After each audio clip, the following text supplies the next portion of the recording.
Instead of just observing the subjective system of feel, image, talk, we've been intentionally finding, creating, holding, and even radiating what I call positive states. So sometimes in the process of just observing, it might happen to you that you get a mental picture that has a deep positive significance for you. It might happen.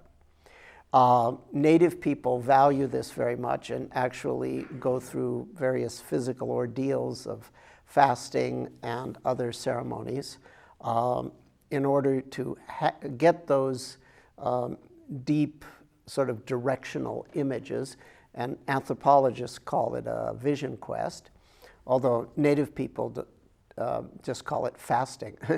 If an Indian says, I've been fasting, they probably mean I just spent 4 days without any food or any water, alone on a hill, crying for a vision. So it could happen as you're just in the course of practice that a particularly powerful image comes up. Or you could intentionally create it. So if it comes up spontaneously, you can just note it if you're doing focus in and not treat it in any way special. Or you can decide, hey, this is significant, I'm going to try to hold it, intentionally go with it, and that becomes a focus on a positive image. Analogously, it could happen just spontaneously that a wisdom word or phrase, something that encapsulates a certain good direction, psychologically, behaviorally, or spiritually for you, something comes up in the talk space. And you might want to just observe it, or you might want to hold on to it. So then you could shift to a focus on positive. But it's also possible to intentionally create those kinds of words, phrases, and sentences if you wish. Positive feel is a special case, I would say, of feel in general. And it's feel that typically is pleasant, although you can have compassion type feels that are sort of sad but in a compassionate way, etc. Quite how one would classify that, I'm not sure, but usually the positive feels are pleasant.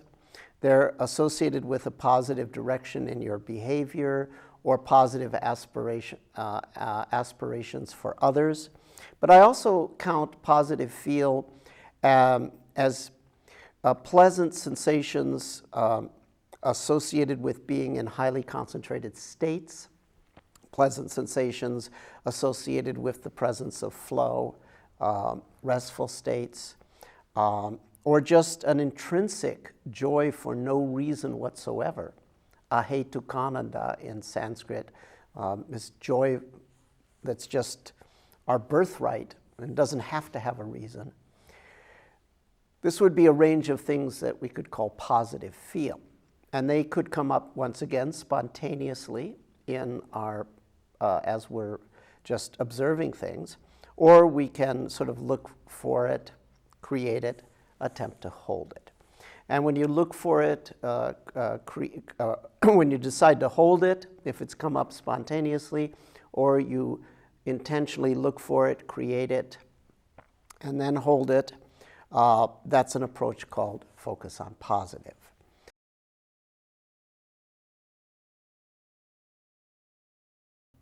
When you have things that fall under the category of positive come up spontaneously, then you sort of have a choice whether to deal with them matter-of-factly, whether to go for a focus on positive, which is sort of a formal structure where you hold, repeat, and so forth, or whether to go into just discursive thinking.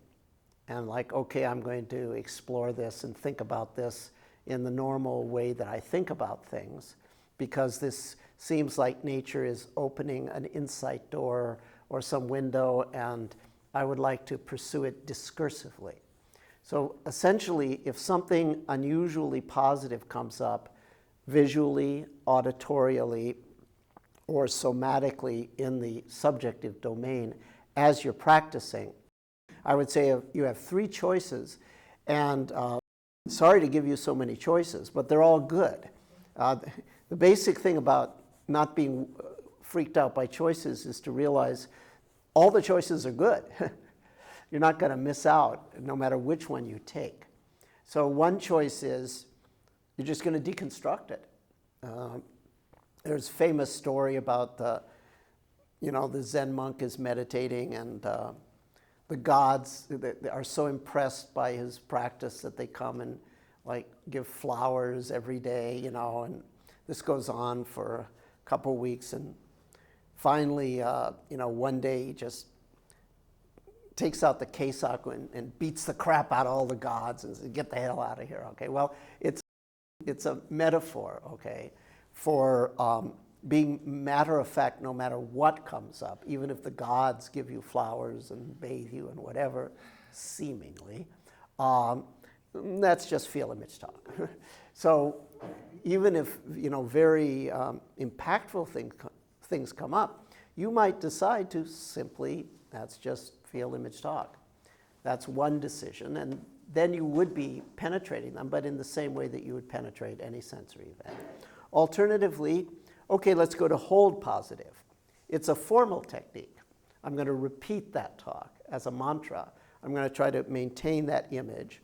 I'm going to try to maintain that feel, or some combination of those three, a pair or all three at once. So then you go to focus on positive. Third possibility, nature seems to be presenting me with an insight window here.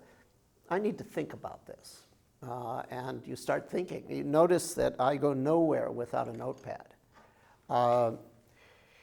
When insights come, I will often go into discursive thought, and I will write things down, et cetera, et cetera. Now, I know I'm suspending the formal practice in order to think in the normal way, because I have to think in the normal way to pursue that insight.